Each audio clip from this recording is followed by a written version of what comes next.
Administrator Kesehatan. 1. Seorang administrator kesehatan di Puskesmas X menghadapi masalah tingginya angka kematian ibu. Langkah paling tepat yang harus diambil adalah A. Menambah jumlah bidan di puskesmas. B. Melakukan audit maternal perinatal. C. Meningkatkan anggaran untuk program KIA. D. Memberikan sanksi kepada bidan yang lalai. E. Mengganti seluruh staf KIA. Jawaban yang tepat dari soal di atas adalah B. Pembahasan dari pertanyaan di atas yaitu, bahwa audit maternal perinatal adalah langkah paling tepat karena dapat mengidentifikasi penyebab kematian ibu secara sistematis, sehingga intervensi yang dilakukan akan lebih terarah dan efektif. Kita masuk soal berikutnya. 2. Administrator kesehatan di Dinas Kesehatan Kabupaten Y ingin meningkatkan cakupan imunisasi dasar lengkap. Strategi yang paling efektif adalah A. Menambah jumlah vaksinator. B. Meningkatkan stok vaksin. C. Melakukan sweeping imunisasi. D. Mengadakan pelatihan vaksinator. E. Melakukan analisis dan pemetaan sasaran imunisasi.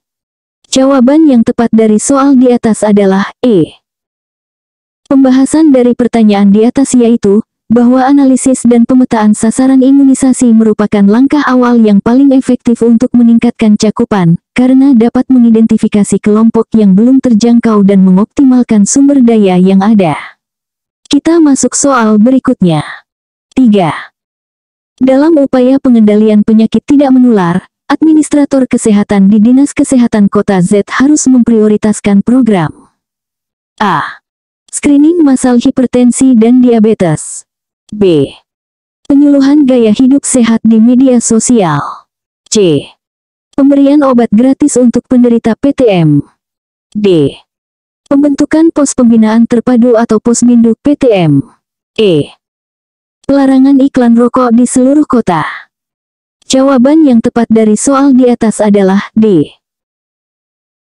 Pembahasan dari pertanyaan di atas yaitu, bahwa posbindu PTM merupakan upaya komprehensif yang melibatkan peran serta masyarakat dalam deteksi dini, pemantauan faktor risiko, dan modifikasi perilaku, sehingga lebih efektif dalam pengendalian PTM jangka panjang. Kita masuk soal berikutnya. 4. Administrator kesehatan di RSUDW mendapati tingginya angka infeksi nosokomial. Tindakan prioritas yang harus dilakukan adalah A. Mengganti seluruh peralatan medis. B. Memberlakukan sistem denda bagi petugas yang lalai. C. Menutup sementara layanan rawat inap. D. Melakukan audit kepatuhan hand higiene. E. Menambah jumlah petugas kebersihan. Jawaban yang tepat dari soal di atas adalah D. Pembahasan dari pertanyaan di atas yaitu, bahwa audit kepatuhan hand higiene merupakan langkah prioritas karena dapat mengidentifikasi titik kritis penyebaran infeksi dan menjadi dasar intervensi yang tepat sasaran untuk menurunkan angka infeksi nosokomial. Kita masuk soal berikutnya. 5. Dalam rangka akreditasi puskesmas, Administrator kesehatan harus memastikan terpenuhinya standar A. Pelayanan berfokus pasien. B. Manajemen penunjang layanan. C. Kepemimpinan dan pengelolaan. D. Sasaran keselamatan pasien. E. Semua pilihan di atas kecuali B. Jawaban yang tepat dari soal di atas adalah E. Pembahasan dari pertanyaan di atas yaitu, bahwa standar akreditasi puskesmas meliputi kepemimpinan dan pengelolaan atau kepulauan, layanan klinis yang berorientasi pasien atau LKBP, manajemen penunjang layanan atau MPL, dan sasaran kinerja puskesmas atau SKP. Pilihan B tidak tepat karena seharusnya manajemen penunjang layanan. Kita masuk soal berikutnya. 6. Administrator kesehatan di Dinas Kesehatan Provinsi V menghadapi wabah demam berdarah. Indikator entomologis yang paling tepat digunakan untuk menilai risiko penularan adalah A. House Index. B. Container Index. C. Breteo Index. D.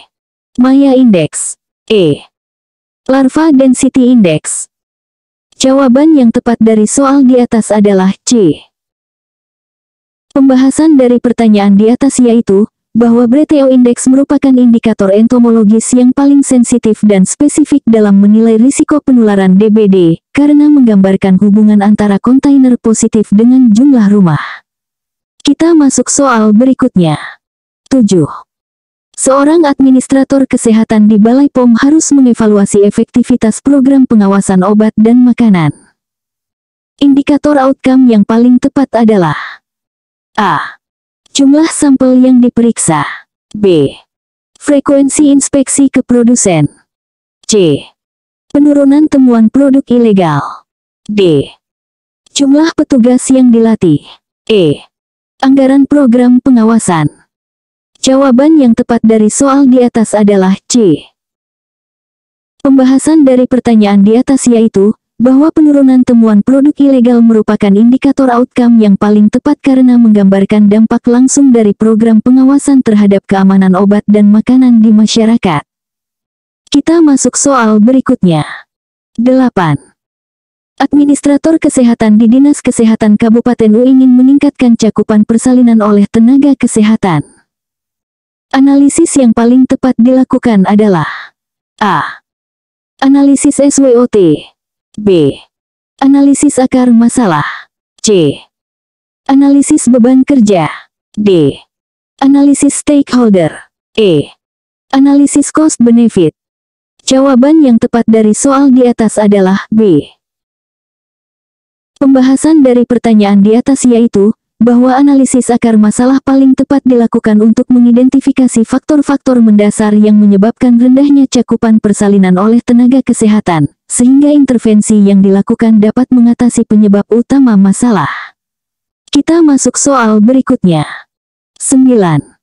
Administrator kesehatan di Dinas Kesehatan Kota T harus mengevaluasi program jaminan kesehatan nasional. Aspek yang paling kritis untuk dievaluasi adalah A. Jumlah peserta BPJS Kesehatan. B. Kepuasan pasien terhadap layanan. C. Utilisasi layanan kesehatan. D. Kualitas pelayanan kesehatan. E.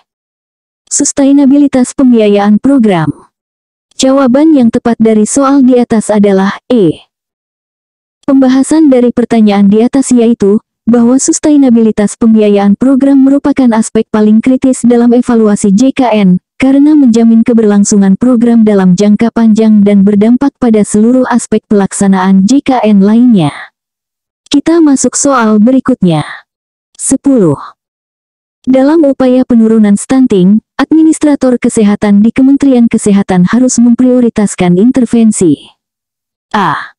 Pemberian makanan tambahan balita. B. Fortifikasi bahan makanan pokok. C. Suplementasi tablet besi folat ibu hamil. D. Promosi ASI eksklusif. E. Intervensi gizi spesifik 1000 hari pertama kehidupan. Jawaban yang tepat dari soal di atas adalah E.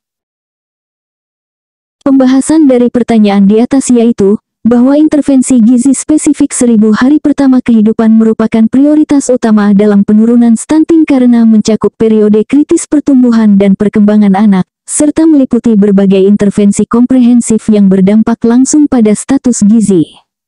Kita masuk soal berikutnya.